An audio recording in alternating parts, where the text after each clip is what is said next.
toxic cloud that wraps together all of humanity. As with every war, the goals are always the same: divide, conquest, and destroy. The only difference is now, the weapons are not guns or bombs or missiles.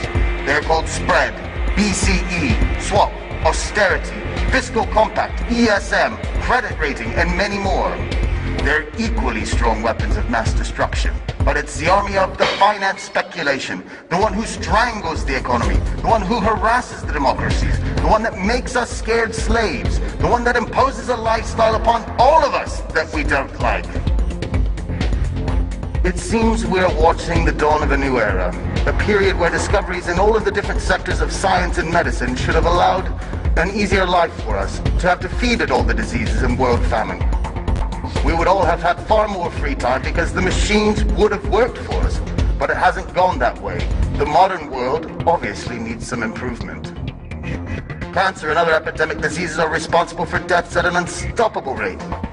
The pandemic spreads globally and increases like the incomes for the pharmaceutical industries. Hunger in the world has not been defeated. Violence keeps devastating entire world areas, and the situation of poverty is forcing entire populations to migrate. The United States are just like the old and beloved Europe, where the social differences are getting wider. Rich people are becoming more rich. The middle class is being pushed towards poverty, and the lower class spirals uncontrollably towards misery. America is still under the crisis path of subprime mortgages that definitely undermines the last bit of security in people, and instead has generated a negative domino reaction overseas. On the other side, the European side, the EU states themselves are so strangled by debt balance sheets that a big part of the state income is destined to pay just the interest without any possibility to reduce the debt itself. America and Europe should have been the ones supported by the rest of the world. Instead, they have been crushed by the most powerful financial crisis in history, which has brought social and cultural implications still to be fully understood. Are we so sure that the American and European situation had different origins as the media wants us to believe? Or instead, are they just two faces on the same coin? Maybe it's the final attack for the world supremacy from an entity that doesn't have a flag or state or affinity. The New World Order, the one of finance, which has slowly taken control, taken it away from the politician, which has in turn become a slave to the system. Nobody tries to raise their voice. No single representative of the sovereign population dares to speak up. But I will. We have to reclaim the power, to snatch it away from the powers of finance, the finance that magically creates money from nowhere. We must instead give it back to the citizens of the economy in the name of prosperity, wealth, and freedom. No political leader will ever say that money is being printed in a private institution. However, the European Central Bank is private, and the American Federal Reserve is private, and yet the banks flutter on nothing. You must know that if tomorrow all the owners of bank accounts and other deposits should arrive in the bank to take away their cash, only the first 3% could be satisfied before finishing the cash money. Don't believe me? Have a look at what Cyprus is facing now. More countries are destined to follow. Maurice Allais, winner of the Nobel Prize for Economics, wrote in 1999, "The actual money creation from nowhere, operated by the bank system, is identical to the creation of money by forgers. The results are basically the same. The only difference is who gets the profit of it."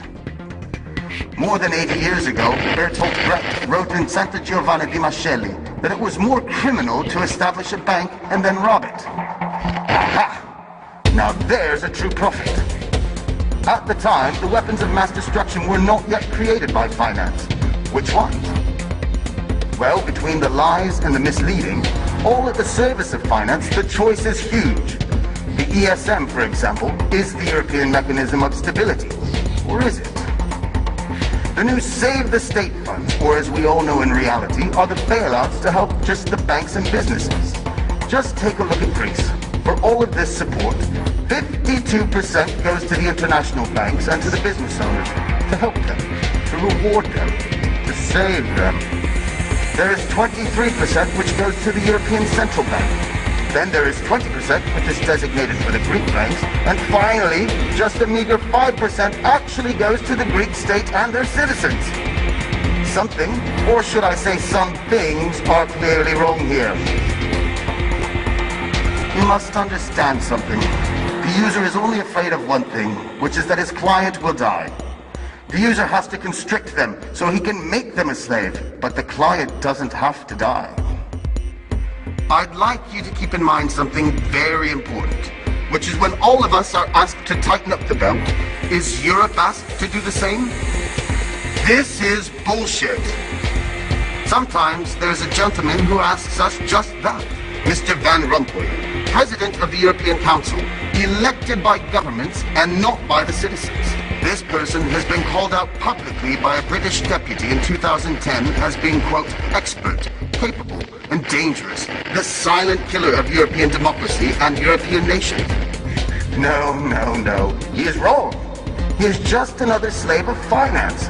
A slave of the big banks, of Goldman Sachs, One for All, the big names, Bilderberg, Aspen, Trilateral, and these names, these conspirators, they all want us to believe that it's a lie. Conspiracies, as they call it, but instead it's all true. We are familiar with one of the big, powerful people in the world.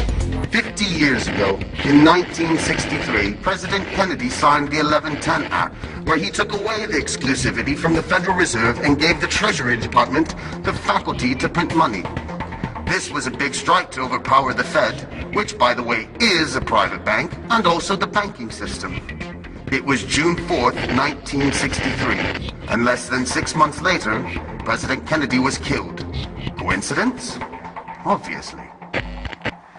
You must realize that changing politics is simply not enough. Even swapping out the old caste in the current parliament won't work. The real revolution is an internal act. It is in our conscious, and it is based on changing our mental perception, to pass our egocentrism, and to acknowledge what is the final goal in our society. Not the profit for a few, but a wealth for all. You, just tell me, are you happy? So, from this moment, since the finance started the war, I declare to the men and women of power, so big, so few, so timid, with what weapons shall we fight back? With the power of information, with communication, and the sharing of my knowledge, with all of the people in the world rising up as one voice. Now, they know that I know, but now you know as well. My friends, happiness is freedom. Freedom is still in the distance, but the choice has been made.